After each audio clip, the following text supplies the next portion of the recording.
Did Rory win his NFL pick? What was it? I don't know. We got to roll. Yo. Welcome back to the Out of the Box Show. I'm John Wallace alongside my co-host James Luffy. Rory was going to join us up until about 10 or 15 minutes ago, but he had daddy daycare duties to deal with. So we're ready to roll. He will be back soon, I promise you. But we have an absolutely packed show, probably our most packed show of the football season. Probably our most packed show of the season. We are going to recap LSU's historic win in Tiger Stadium over Nick Saban and the Crimson Tide. Roll Tigers. Roll Tigers. Magical day in Tiger Stadium. We had an awesome tailgate. We're going to get to all of that, talk about every which angle, just the magic of it all. We're still feeling ourselves over here in Baton Rouge and throughout, honestly, the state and all the LSU faithful. It was an absolutely great day. We are going to look ahead as LSU heads up to Arkansas this weekend. I'm going to break that down. LSU opened as 3-point favorites. We're definitely going to break down the psyche of what Vegas is thinking for this game. And LSU basketball starts tonight. What a time to be an LSU fan. We have a great show. But before we get to the rest of the show, I want to give a huge shout out to the Boot Crew Media Network. Constant content. You know it. I don't even need to say it. LSU, Saints, food, gambling, lifestyle in New Orleans, you name it. It's on the Boot Crew Media Network, bootcrewmedia.com, and on social media at Boot Crew Media. Oh, that reminds me, I'm going to post Chris Calderera's Alabama recap so that if you would prefer it in the written word, or if you want to hear Chris's take on bootcrewmedia.com, I'm going to post it today. This is my public apology to Chris. He texted me today, and I got distracted at work, and I forgot to post it. So it is awesome. I did read it. I just didn't post it. So he broke it down very well. Also, Blaine Loop with Keller Williams Realty. Beating Bama in Tiger Stadium and Nick Saban is the greatest thing you can do in life, or at least one of them. Another one of the greatest things you can do in life is get Blaine Loop to be your realtor. Blaine wants you to know that if you are looking to buy a home, sell your home, find people to rent out your investment property, or find you somewhere to rent, Blaine does it all. Blaine wants to help you out. He is the king of real estate. He will help you out, whether it's in New Orleans, Baton Rouge, the surrounding area. Give him a call at 504-858-0031 for all your housing needs. I know Blaine was going bananas when LSU beat Alabama on Saturday night. Blaine is a huge LSU fan, and he wants to be a fan of you, but you got to get him to be your realtor. 504-858-0031 for all your housing needs. All right, James. Well, I think we have a lot to get to on this episode, right? There are many different ways we have to look at the game. We have to talk about all of it down to from whenever we were tailgating to the very end of the game. We have to talk about, and we're going to eat some crow this week, right? We got to talk about our prediction last week that we gave for the game. Yeah. But we should have had the under at least, but we didn't somehow. It was 14-9 heading into the fourth quarter, and we lost the under. Right. So we're going to break it down, but I guess just overall start with, the feeling around Tiger Stadium and just the atmosphere. People were dubbing it the greatest game, or one of the greatest games in Tiger Stadium history. It was extremely loud. The Tigers chant after we scored was deafening. Each and every time we scored on defense, they were clearly rattled. Penalties in the first half. They were backed up against the student section. It was crazy in there. I mean, it's probably the best atmosphere I've been a part of in there. It's definitely top 2 or 3. I saw Jacques Doucet, who's been going to games in Tiger Stadium for actually longer than John and I have been alive. Yes. And probably hasn't missed a game in that stadium since we've been alive. Definitely not a big game. And he was putting it up there as his possible number 1 game. So that just shows the magnitude and the atmosphere that was in there. The student section was alive. Shout out to the students. They were going crazy the entire game. there wasn't 1 foot of space where you could see like a seat or a piece of concrete in that section. Or grass after the game. Or grass after the game. But overall, amazing win. I mean, Brian Kelly, like, getting emotional after the game is something I wasn't expecting. He seems like such a process guy that just shows you the magnitude of what it was. And it was, he said it like unlike anything he had ever seen before. Well, I mean, you just got to think about it. It's his first year in Tiger Stadium, and the only reason, and he's very open about this, the only reason he came down to LSU from Notre Dame is to win championships. And just to be able to see that in year one, the dude's got 9 more years on his contract after that. Like, I think the overwhelming emotion, I think he's not everyone has talked about at one point or another how he kind of didn't fit when he came to LSU. Winning changes everything, right? I don't think he was that bad of a fit to begin with, but winning changes everything. And to see that emotion, to see Tiger Stadium at its peak, at its literal peak, I think just got to him. And obviously, and to have a win where people can't really, say, Ole Miss was the number 7 team in the country, but LSU was the favorite going into the game. And to have a win that really just solidifies his decision to come down here and to be a part of that atmosphere, I can promise you it's never that loud in any other stadium he's ever been in before. So, and after so many times of getting to the big games and losing to Nick Saban, like the one constant, I guess, thorn in his side has been Nick Saban, right? And that's the reason he had to move down across the country to come to a new school where the facilities, the talent, everything he did was, I guess, justified and fulfilled, and it made sense in that moment. And I think that's why he got very emotional. I want to go ahead. Some people before the game who had listened to the podcast, they were like, "Man, you guys have no faith in the Tigers. You guys, y'all kind of." And I think that's. I'm the first to say that I'm an LSU homer. I think it's very, very easy for me to admit that. You could tell by my previous predictions. But what I want to say is there's a difference in our prediction saying, okay, I don't think LSU is going to win, than the Brian Kelly slander. We're not like Stephen A sitting up here saying, oh, okay, like the fans don't like Brian Kelly, the city doesn't like Brian Kelly, the players don't like. It's like, John, I think we've been very positive overall. And if you were to, and people ask me on game day that have listened and stuff, do you think we actually have a chance? I never said no once. I said yes every single time. I said yes, I think we can win this game.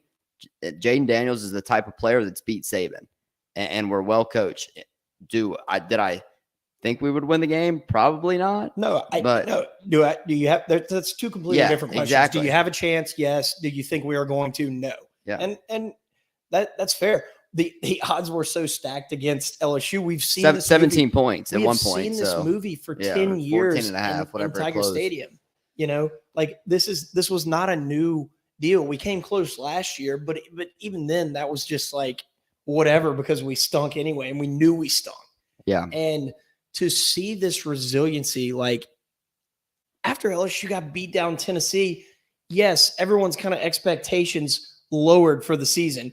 And on top of that, you had people that were very upset with Brian Kelly, chirping that we should have gotten Napier, which if there's anyone that actually believes that after Saturday night, then I think you might need to readjust your whole, I guess, perspective on college football. But, like I said, I would never, and I think Jaden Daniels, the decision to stay with Jaden Daniels, and that's why I wanted Rory to join us tonight.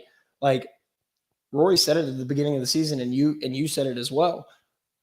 Once you pick a quarterback, you have to stick with your quarterback. Yeah. Jaden Daniels has been a massive, massive, massive reason for LSU's success. And just think, say after the Tennessee game, after he had a bad game, say they would have taken him out, put Nussmeier or Walker Howard in. Yeah. Do we beat Bama and Ole Miss? Probably not. It has taken LSU an average amount of time to become acclimated playing as an offensive unit, right? Yeah. The offensive line and the quarterback have to just play live, get live reps in games to gel with each other. Yeah, looking back on it now against Florida State when Jaden Daniels struggled and Tennessee and all the times throughout the year Jaden Daniels struggled, it all made sense that he was struggling. He was supposed to be struggling. He was learning how to play in Brian Kelly's offense with his new offensive line. Yeah, and we talked about it last week. Just Brian Kelly's offense, and then him and Brian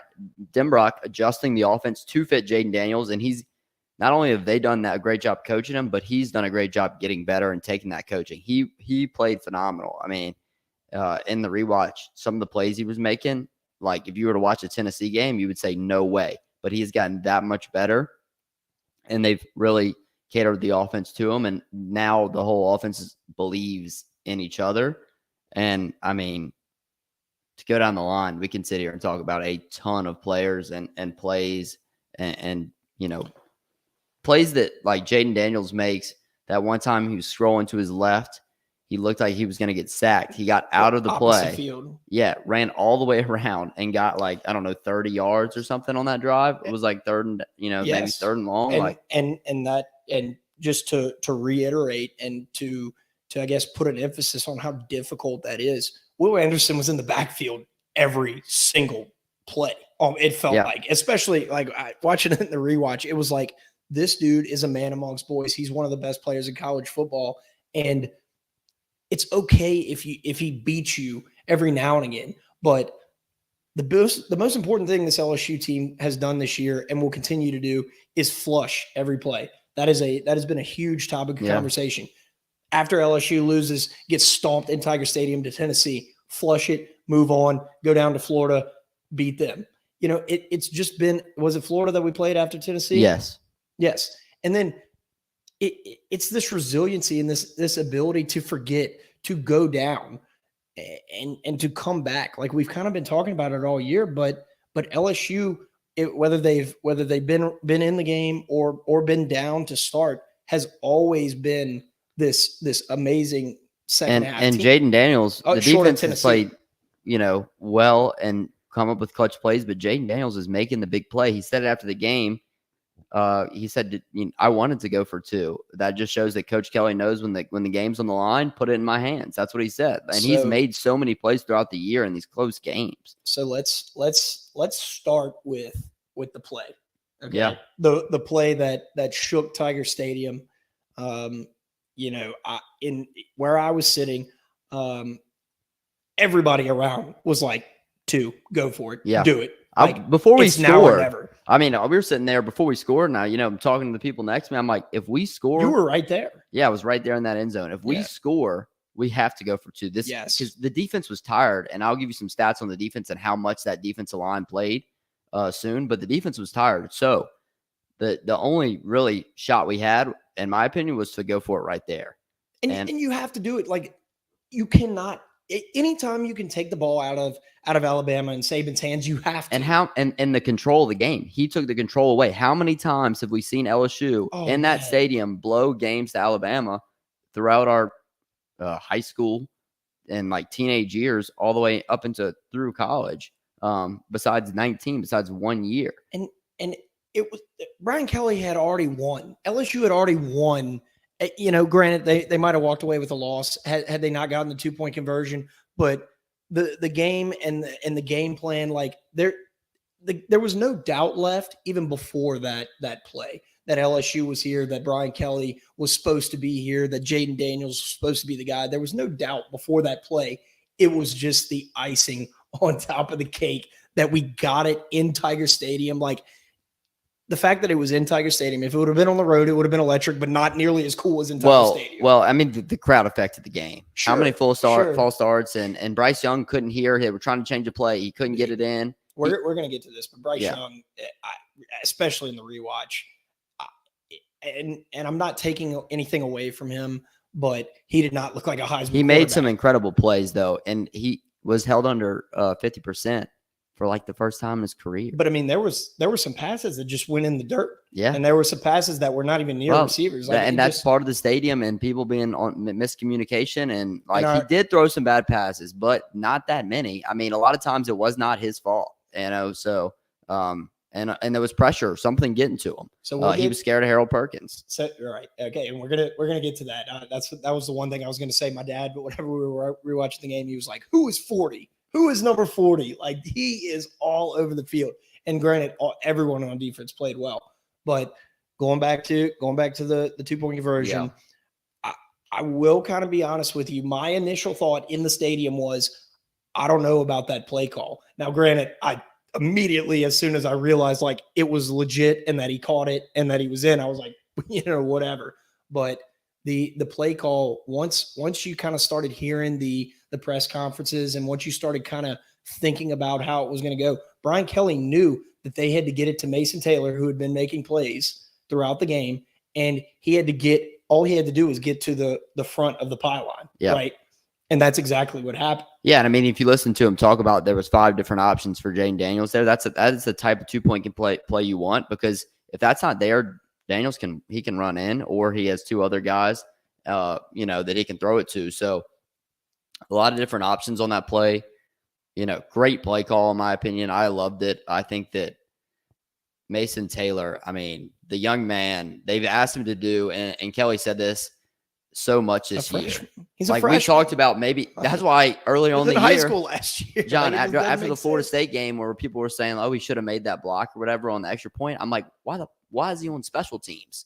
He's asked to be the starting tight end at LSU. First game in an LSU uniform, and he misses a block. And it happened to be an important play. But and a tight end focused offense. Right. He, besides the quarterback and the center, he has to know the third most on the team and maybe the second most. He's in motion so much, like, and just to be like, oh yeah, we'll call for the freshman. I mean, but that says a lot about Brian Kelly's trust in him that he put him on special teams. But whenever you have a guy that means so much to the office, you're right. It doesn't make sense for him to be on special teams. Yeah. And a tight end has been missing in this offense. Yeah, you could say Foster Moreau was a good Thad tight Moss end at LSU and Thad Moss. But before that, who was the last tight end that you remember that played? Richard Dixon. Richard Dixon is what I was going to say. He was playing with Hester. So that's what it feels good to have that. Like what felt like, other than a few years, right? Foster and Thad Moss, like we said, to have that back in the offense. Well, and John, if you look back at recruiting, we lost Max Johnson's brother, the number 1 tight end, and then we lost Gilbert. Did he go to the A&M? number 1 tight end? Did he go to A&M? Yeah, he can come back next year. Don't worry. I bet he's real happy with that decision. Right and now. We lost Gilbert, and we lost the other tight end from the Brian Kelly dancing video. Good. To Alabama. Leave. We got our guy. And Mason Taylor but spectacular. No one's talking about who his dad is anymore. He's Mason Taylor now. I don't know whose line this is, and I mean, it's probably multiple people, but he's not Jason Taylor's son anymore. He's Mason Taylor. Yeah. And the just like the guts of a true freshman to like make that catch, dude. I'm a pretty nervous guy. Yeah. You saw where he said his heart dropped? Oh, dude. I would have thrown up right in the huddle. Like that's what Stinson said. He said he wouldn't have been able to stand up. Right. I mean, I would have fainted, probably run into the line, but it was electric. Yeah. Like you said, the whole field was covered in people. I have so much regret for not going on the field. I did not make it onto the field, and it's one of the things I will regret until the day I die. But I loved everybody in the stadium that was cheering for LSU. It was the right call. Brian Kelly put it all on the line, and like I said, he had already won in at least my eyes, at least LSU's eyes, to go toe to toe with Nick Saban and Bama, and then the 2-point conversion just sent it over the top. It was elation. Okay, so first half, I think we can both say it was a fantastic defensive battle, right? You had drives that would go 30 or 40 yards and then they'd have to punt. Like each defense stepped up and made good plays. And the first drive, when they were just driving it down the field on us and we get that interception, I mean, that's huge for the defense's confidence overall. And if you watch that play from behind, this just speaks to the coaching staff too and the discipline of this veteran secondary. Because I've criticized this secondary, and I did before the season, just not knowing the ceiling they had from a talent perspective and never had played together, and they were in perfect sync on that play. And you know, Jared Bernard Converse, it's hard to say what he's meant to this team this year. Don't know if we've shouted him out enough this year. Was he the player that got carted off in the Florida State game in like one of the first plays? No. That was Seven Banks. That was Auburn, yeah. Sorry. Seven Banks. Sorry. But no, I mean, that pick was huge. And then backing them up, punting it deep into their own and into LSU student section in that first quarter was huge. They get the one big play where Major Burns gets blocked by the damn referee on that crosser, and he tracks him down. Hell of an effort play from 5 yards back. He slipped because he was trying to get around the referee and tracks him down. Harold Perkins gets Bryce Young on third down, and they kick a field goal. And every point obviously mattered in this game. But, you know, overall, all the guys in the secondary, Mekhi Gardner came up, laid the wood. Jay Ward laying the wood. Major Burns and coverage. Harold Perkins, Micah Baskerville. And John, the defensive line, B.J. Ojolari played all 86 snaps, I think it was. And then Ali Gay, I think, played all but like a couple, maybe 6. Savion Jones played like 6 snaps from placement for him. Mekhi Wingo, I think, played every snap. May have got like 4 from Guillory. He was a beast in this game. Not the type of players that maybe are flashing besides BJ, but great. I mean, they're playing great football. Ali Gay had his best game of the year by far, stopping the run. And Roy too, Jay Roy. Those guys played, 98% of the snaps combined with the 4 of them for a hard-fought physical game. That is so hard to do. In past years, and this is what we talked about, limitations and not being able to beat teams like Bama. Teams are rotating 8. We've had LSU teams rotating 12 guys on the defensive line. And these guys that just goes to show how well conditioned they are and how good of a job they've done keeping them healthy. You lose Mason Smith, the best player on the team. That's crazy. And the first drive of the game.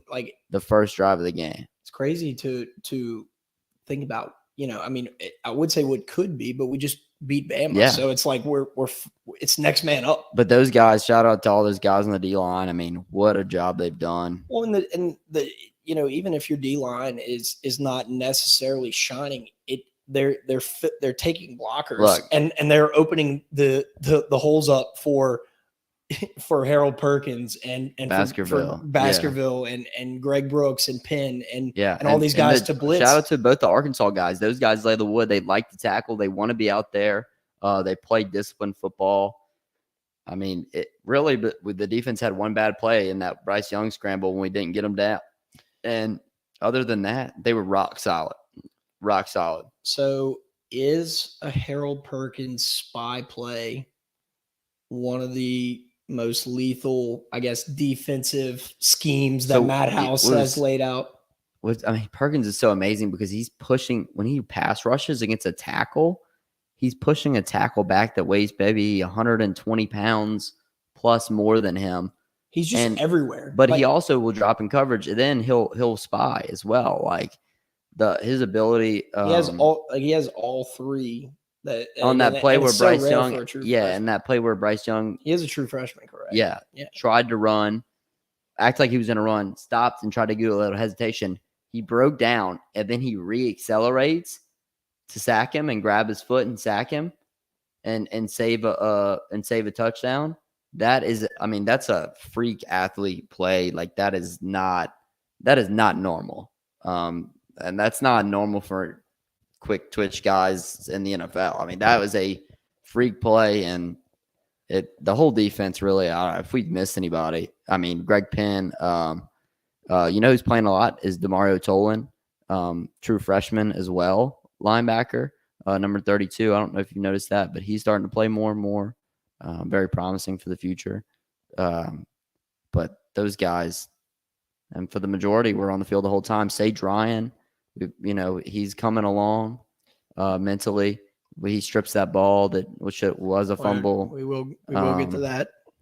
And just the scheme, dude. I swear, like it's so cool to see it coming together. Yeah. But the players are executing at a high level. John, did you see that video of Matt House? You can't have one without the other. You can't have a great defense without the players executing and them being put in the right position to succeed. The video of Matt House at half, he was like, "This isn't about any effing call I'm making. It's about you guys executing and hitting and attacking the football." Like that the defense was outstanding. I mean, it was 14-9 going into the fourth quarter. Yeah. So you, as we get closer to half, which I didn't even realize this, but that fumble play when Sage Ryan knocked it loose and was it Greg Brooks recovered it and the Alabama player touched the ball. I didn't realize that was in the first half. That was right before the first half. Correct. Yeah. And I got lost kind of in like where that was in the game just because it was so ridiculous. And we were all sitting in the stadium for like 10 minutes. We're like, what is going on? Like how, and then when they overturned it, I don't think I've ever heard Tiger Stadium get so mad. Like, and Brian Kelly was upset and he wanted his own explanation. And, I think by the letter of the law, it's the right call, but it just should never be a rule, and I think that's probably the general consensus. But it sucked. Yeah, that and the tip ball. It sucked because I believe they kicked their field goal to make it 7-6 going into half. Yeah.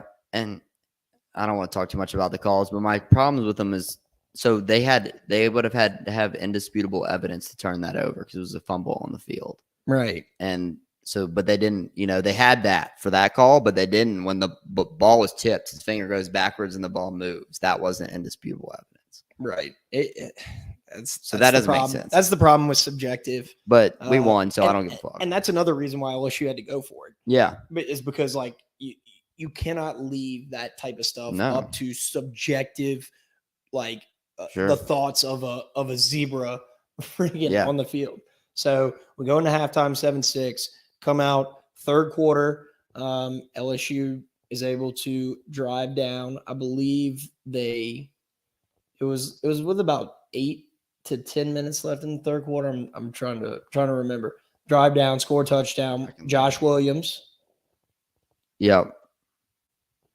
Another just spectacular game from Josh. Everything he's done, like he's gotten better each week, and he's a patient runner, but he's also small and powerful. Hell of a job blocking. He was chipping Will Anderson, and there's one play in the replay they just had a free blitzing linebacker. And didn't he made the block, but he got absolutely annihilated. Right.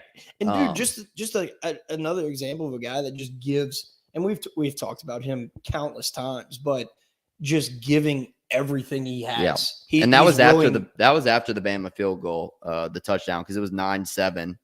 And then we answered with the Josh Williams touchdown. And shout out Emory too. What a hell of a run on that first touchdown. I know we kind of glanced over that. But, yeah. Shout out Emory for that. Dude, when they went into that power set, like they put everybody on that right side, and Josh Williams, dude, he was probably the defensive line or the linebacker made the first contact probably on like the 3 or 4 yard line, and just like him powering through and getting through there, it's insane that this guy, like, I don't know the full story, but how, like, and we don't have to go too far on this, but how was he a walk on? I don't understand. Oh, I thought I told it one day on here. Maybe you did. Maybe I was sipping whiskey. I can briefly retell it. Yeah, I think we were that night. He just wanted to go to LSU. Well, he had like some Power 5 offers, and he was hurt, I think his senior year, and wasn't really recruited by LSU, but thought he could play at LSU and wanted to walk on and play at LSU. Badass. Yeah. Badass. Okay, so the fourth quarter is when they took the governor off both teams and just let it rip. And just Some of the one thing that has been brought up a lot is Saban's decision making as far as like going forward on fourth down and I guess to whether to go for two or to not. I do like and I'm gonna let you keep going, Luffy. But did you see in Saban's post game press conference The LSU chants. which by the way the LSU chants were absurd, but somebody asked him, they're like, why wouldn't you go for two or why would you kick a field goal or whatever? And he's like, we have a chart that tells us exactly when and when not. Yeah. to. And then he explains it to the whole. I just thought that was hilarious to watch him like. Yeah, I'm a little old school, and like I like the 2-point conversion, like the one to win the game, and I like the ones to win the game, and obviously you have to do it if you need to tie the game, you're down 8. But if there's significant time left in the game, I'm very anti 2-point conversion because you're going to get that point. Because like if they get that and it's 17-14, we're still only down a field goal. Like it doesn't really change much except we tie it with the field goal.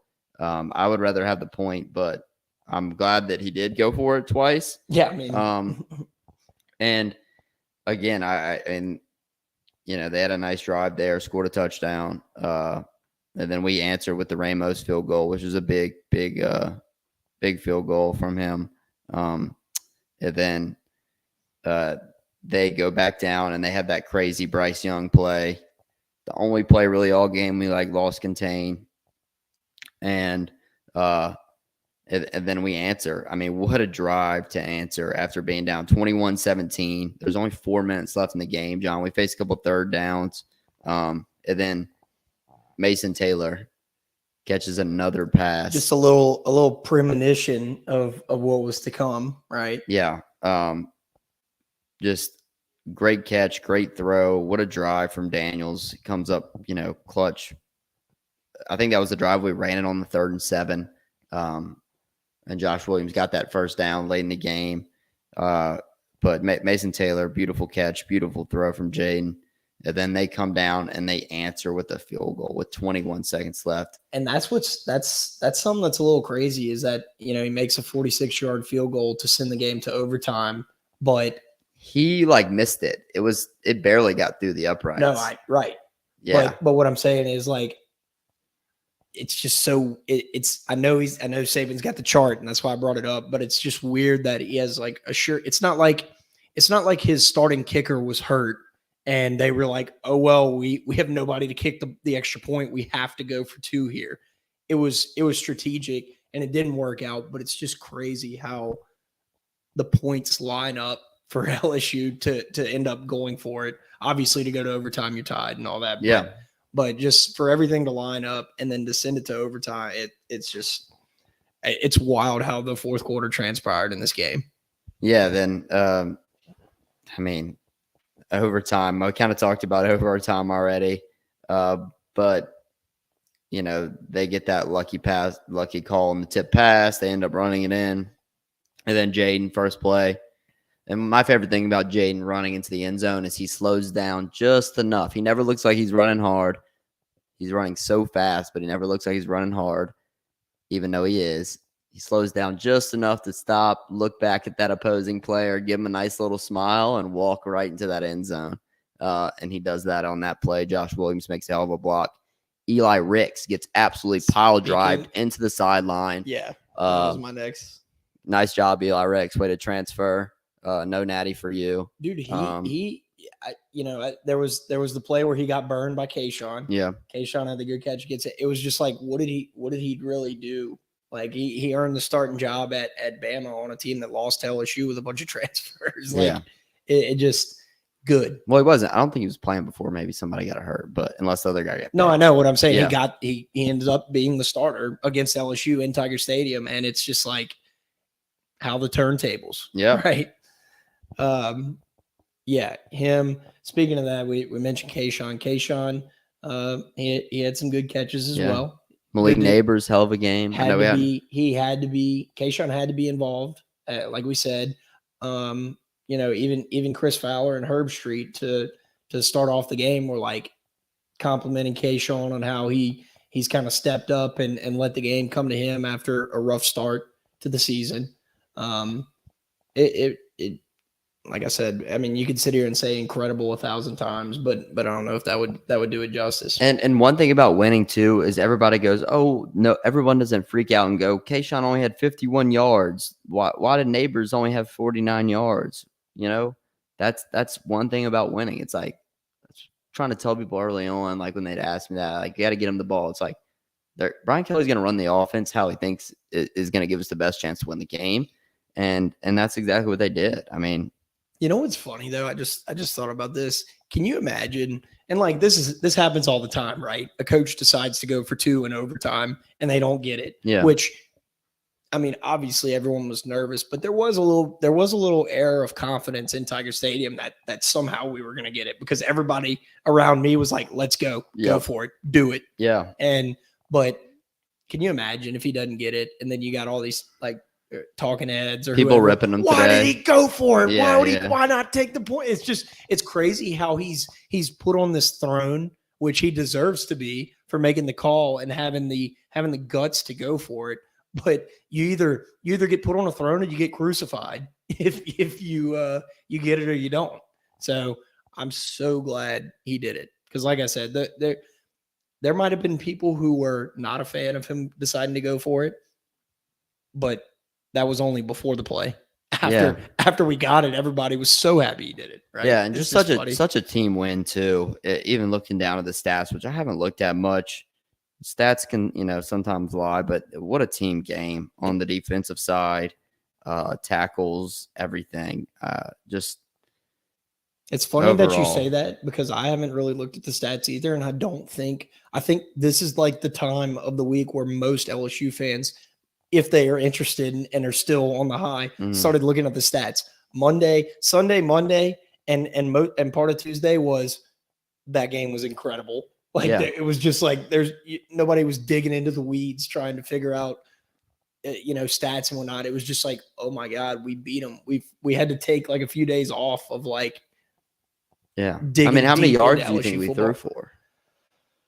I don't know if you'd seen Jaden Daniels like graphic. It's not as many as I knew how many yards before this, but I didn't know the breakdown of catches and all that, which I'll usually look at. But how many yards was it?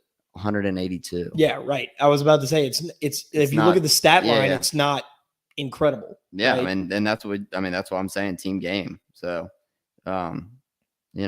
crazy. And I bet Jaden Daniels. I bet Jaden Daniels or any other team is like, who cares? Who cares about the stats, the passing yards, the whatever? It's and that's all part of the culture that Brian Kelly has created. Yeah. All right. So should they fire Saban? Yeah, I think so. Yeah. I think, dude, he's old. He's 71. My dad asked if he dyes his hair, which he has to. He's 71 years old. My dad's 55, and he's got gray hairs. Like I'm starting to get gray hairs. Yeah, I got it. 25 getting gray hairs. Yeah. That's what I'm saying. So like there's no way that 71-year-old man doesn't brush up with just for him before each game. Which is crazy to think about. Do we need to talk about Arkansas now? You want me to clean this up? You want me to clean up Bama? Let me clean up the field.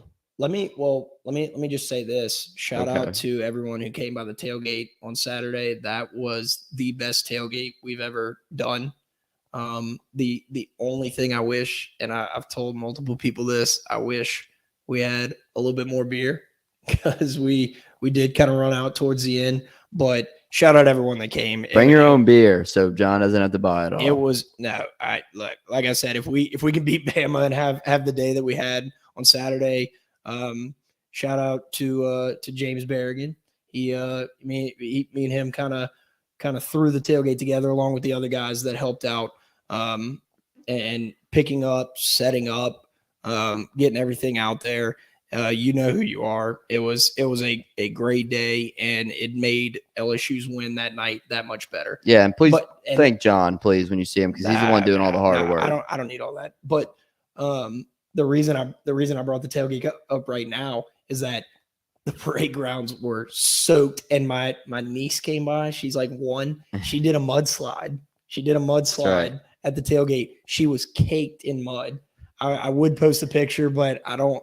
Whenever she gets older, I don't want her to be like, "Why'd you post that picture of me?" But yeah, she was caked in mud, and she especially needs to get cleaned up by Yep. Word Box. Yeah, and another problem with the parade grounds, the porta potties. There's just not enough of them It's out because there. if they were Word Box, If porta they were potties, work there'd be box, plenty, yeah. there would be plenty of more porta potties out there. There simply is not enough. There used to be way more, and I believe Workbox used to have the contract with LSU, and it was way better. We need to get on the phone. You need to get talk on to the phone. Prez. Yeah, I'm going to talk to Prez, and we'll see what we can do about that. Well, but the section for Bama at our tailgate, like for Bama fans, and I told a few Bama fans this, was over by the porta potties.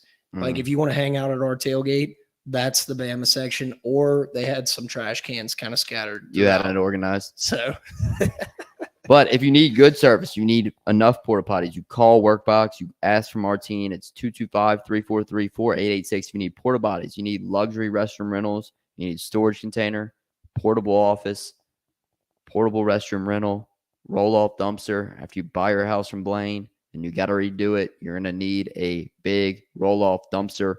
Call Workbox LLC. It's 225-343-4886. Ask for Martine. all right. Well, not the first thing, after we got done talking about LSU's magical victory in Tiger Stadium was next weekend. Yeah, and should we talk about what we should call the game? Matt Dupre. Oh, yes. Thank you for letting me remember that. I've kind of stiffed Matt on a few questions before. He also asked about basketball, which we'll get to that. But I'll just say I probably need to watch some games to get to know this roster. I mean, we only have two returning players, two, maybe three. No doubt. We'll just kind of paint the picture, and then we'll see how wrong we are tomorrow after the game. But excited for the game. Yes. So Matt Dupre asked, fun question for y'all. Every famous LSU win has some iconic name. What's the name y'all are giving the Bama win, i.e. the Earthquake game, the Bluegrass Miracle? I'm saying the Bama beatdown. Well, the Bama, it's not a blowout. The Bama boom. No. The Bama slammer. No. Saban's funeral. The wham bam. No. The J-Him Daniels. The Kelly. What rhymes with Kelly? It's Mason Taylor. I had it. The Bama. It was kind of foggy. The Bama breakdown. It was foggy too, like right after the game. The Bama Jamma. Like none of the games have the other team name in them though. Yeah, but you got to include that. Like you just have to rub it in their face that we beat them. Yeah. You know, if you include that in a game, in a name of a game that gets remembered forever. Yeah, I'm not. Bluegrass Miracle that's a play on words with Kentucky. Yeah, but that's not. It doesn't say like Kentucky. I don't know. The Tide takedown. Yeah. Come on, man! I'm throwing out all the ideas here. Well, I mean, I need to have like the Tide slide. You're scared to drink, so I need to have like 3 or 4. You're drinking water right now. Well, you didn't say you wanted anything. I'm at your house. You're supposed to offer me a drink. Well, you've been turning it down every time I do. So I'm trying to stay fresh for the weekends. We're gonna have to tweet any name ideas. We will post that. We'll post a. Yeah, I'll post a poll on Instagram. Yes. Remind me to do that. Yes. Where you can reply. Yes. Okay. What should we talk about? Should we talk about Arkansas? The Bama? No. Shout out Owen Pollard. He did a mudslide on the parade grounds. And by the way, Pollard's a nut. By the way, you owe. Yeah, I do. You owe. I couldn't find you after the game. John was hiding from me after the game. I was trying to do it. I was very easy to find. But you owe the Out the Box fans a mudslide. I do. So, okay. Like I said, after we talked about the Bama beatdown or the Bama slamma breakdown at work, a guy goes, dude, LSU -3 this weekend, lock of the century. And I immediately said what you and You throw him out of the office?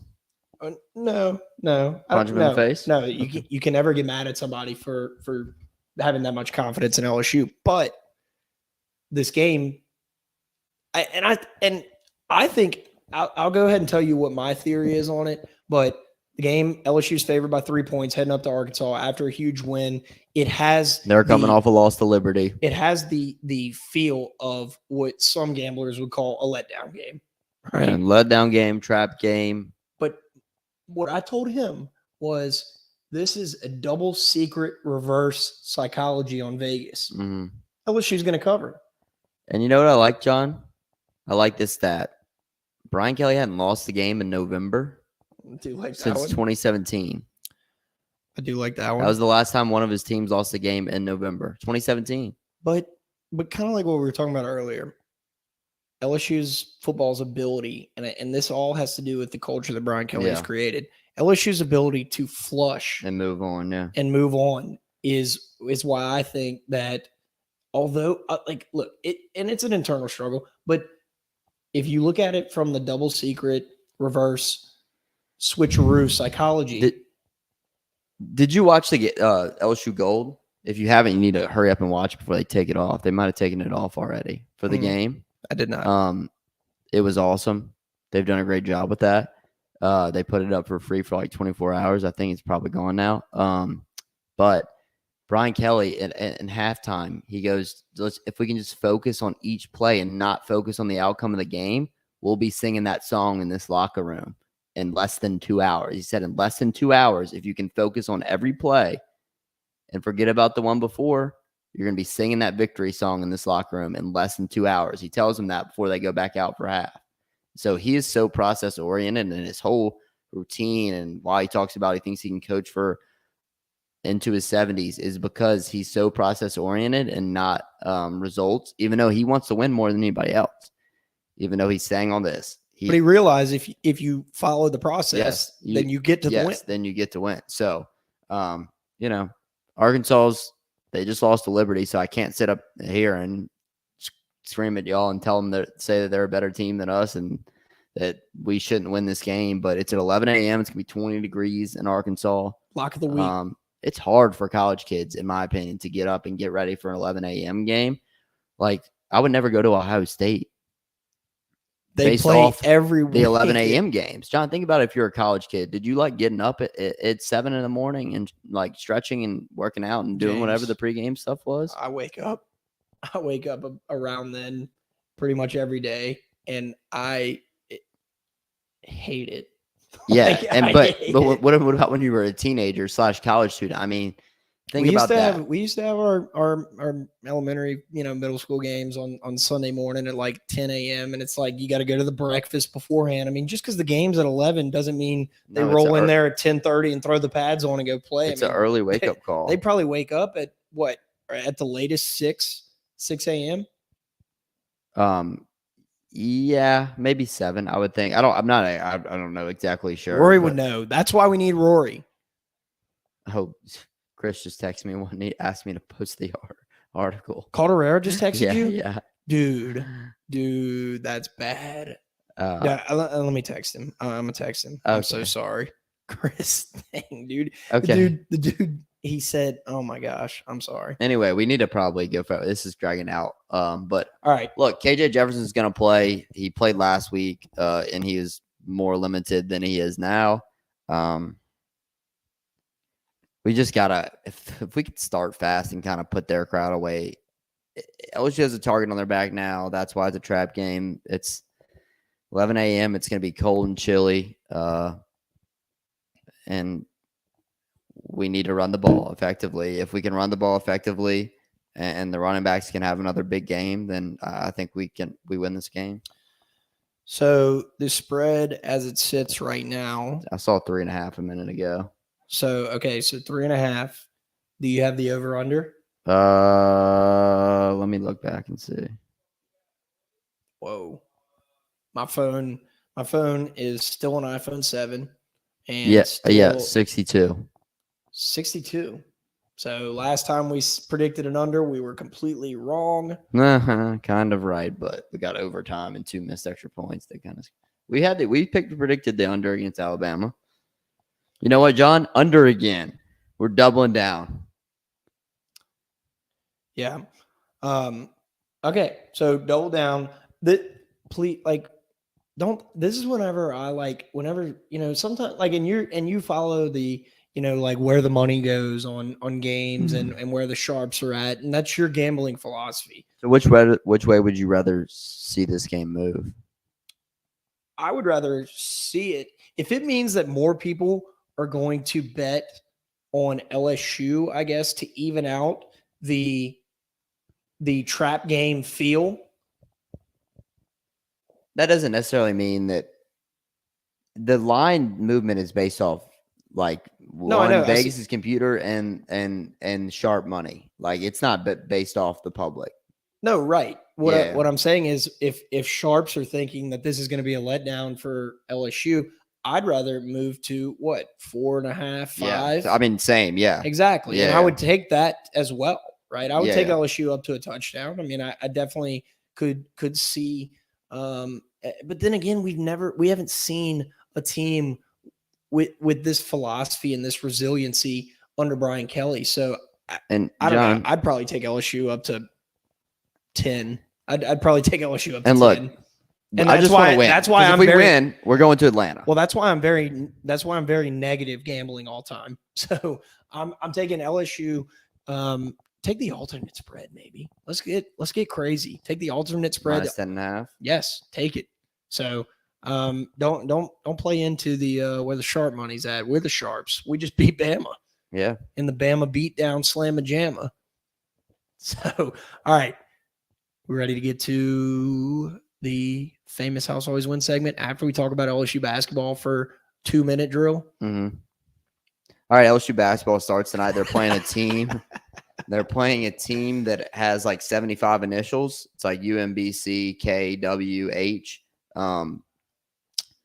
But we don't really know much about this team because we didn't watch many of the players last year. Obviously, we got some big transfers along with Matt McMahon that he brought in. And then we only had a few guys returning. 3-and-D guy. I mean, you can tell my brain's in football season. Then I'm blanking on his name right now. Oh, Imlani Wilkinson. And then Justice Hill's coming back, who was a freshman, but really was only a high school kid last year because he like reclassed, who's a guard. And then we have the big transfer that McMahon brought with him, who was the conference player of the year last year in his conference. And it's exciting. I don't know when we're going to get the hammer dropped on us this year. John and I talked about this for a second beforehand, but if we have a postseason ban or whatever, I think if you're middle of the pack SEC, I think it's a good year. Yeah.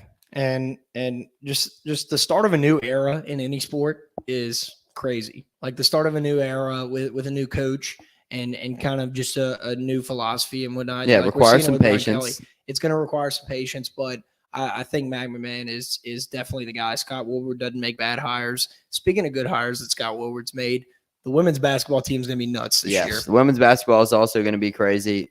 Kim Mulkey has got them rolling. I think they won by like 75. 75. It was 125 to 50 against Albermine or something. 75. So they'll be good. They'll be fun to watch. They could have beat them 75-0 if they just subtracted 50 points from each team. Yeah, you want to see – we need to get some lines on that. I would have taken -74. Yes. Dude, watching Kim Mulkey come out like in those heels. I'll be yelling, cover the spread. She's like, dude, I could just see her like stomping on somebody with those heels. Yeah. She's always coming with some swag. Always coming with some swag. She's definitely got swag. All right. Let's get to the famous House Always Wins segment where we look to keep it rolling. Shout out to the House Bar in Tigerland.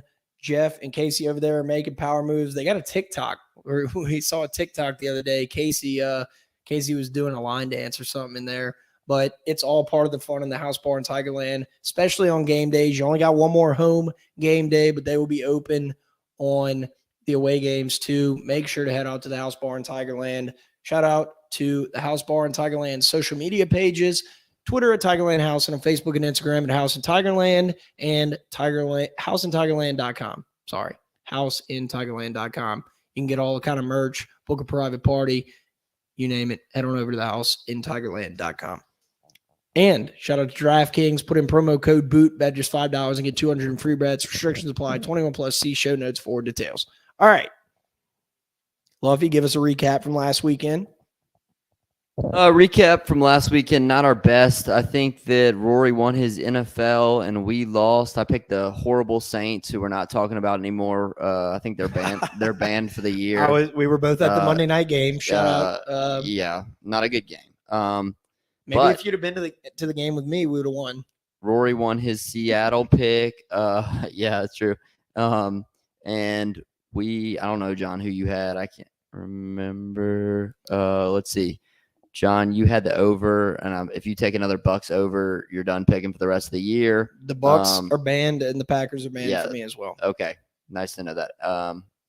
And so we're 13-12 NFL, 25-12 overall. In college, we're 12-10. We didn't have a college pick for Rory last week. John and I both had Tennessee and took an L there. And Rory this week, he has for college, he has Bama off a loss -12 at Ole Miss. That's going to be a weird game because Lane seems to move the ball well. Obviously, there's going to be a talent gap in that game, but that's a tough one. If it was 14, I would 100% take Ole Miss. Okay. And what did you say Rory's pick was? Yeah, Bama -12. That's what I'm talking about, that game. Shoot. Can I? You can pick it as well. I mean, no. Well, first, no, I agree that's a good pick. But can I do an alternate for two, like where it's worth 2 wins or 2 losses, like the alternate spread? I mean, I don't care. It's your competition. You got to tell me. Well, I think we've already messed up like the individual competition, so you can pick whatever you want. I'm going for the double doink. Well, not the double doink. Please don't be a double doink. LSU -10.5 against Arkansas. Okay. And then I know people are going to say that I jinxed them. I don't care. LSU when they cover, it's like I'm like Brian Kelly going for 2. And I'm going to take the. I haven't really looked at the College Board much. Besides the Ole Miss Bama game, I kind of want to take Ole Miss -12 just because everyone is going to be betting Bama. But I can't because I don't trust that Ole Miss offensive line right now to hold up against Will Anderson. I thought our freshman tackles did a hell of a job last week. So I'm going to go LSU under 62. LSU, Arkansas, obviously. Not team total. All right. NFL. All right. For NFL, Rory has Seattle -3. Let me look who they're playing while you pick, John, if you have your pick. I do. So I'm going back with the Rams this week. Cardinals -2. Rams are at home. So Rams -2 against the Cardinals. Cardinals stink. Rams -2 against the Cardinals. I also think the Cardinals stink. I also think the Rams stink. I also think the Buccaneers stink, and that's who Seattle is playing in Tampa.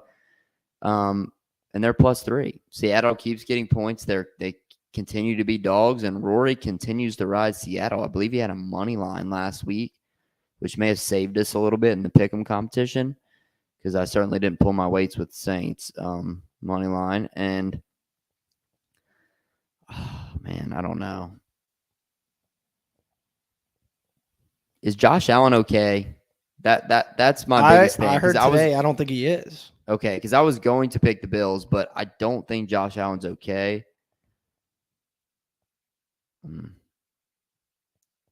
I don't know. There's a lot of injuries at this point, and we don't know who's playing or not in some of these games, which is really the toughest thing. I don't like the Saints game. Don't like that. Golly, I guess I'll take. Dude, the NFL's been. I think the Browns stink as well. Yeah, they showed me a few weeks ago. Golly, yeah, against Justin Herbert's playing, right? Yes, should be. I guess give me the Chargers +7. I might change it for I don't our know. pick I 'em. was sleeping all day Sunday, so It's hard picking games this early in the week sometimes, NFL games, because the injury thing is not usually out by this point. it is. All right. But we done? For House Always Wins, yeah. All right. Yeah. So Chargers, Rams, Hawks. I think that about does it for the House Always Wins segment and our show. Thank you guys so much for listening. Like we said, in the middle of the episode, y'all coming out to the tailgate. That's like the reason we do this. We had an absolute blast on Saturday, and to top it off, LSU beat Bama in Tiger Stadium. We love the fan support. We love the interaction. We love our fans texting us and sending in questions. The Out the Box inbox is always open. Shout out Matt Dupre. Shout out all of our great friends and listeners. We cannot do this without y'all. Thank y'all so much. Shout out to the House Bar and Tigerland Workbox LLC, Blaine Loop with Keller Williams Realty. You also want you to know the Keller Williams Eating Opportunity Housing Partner, each office independently owned and operated, DraftKings and the Boot Crew Media Network. And I got it, Luffy. I don't know how I didn't think about this earlier. It's the Bama Hammer. All right. I like it. Post it. Get it trending. But someone come up with something better, please.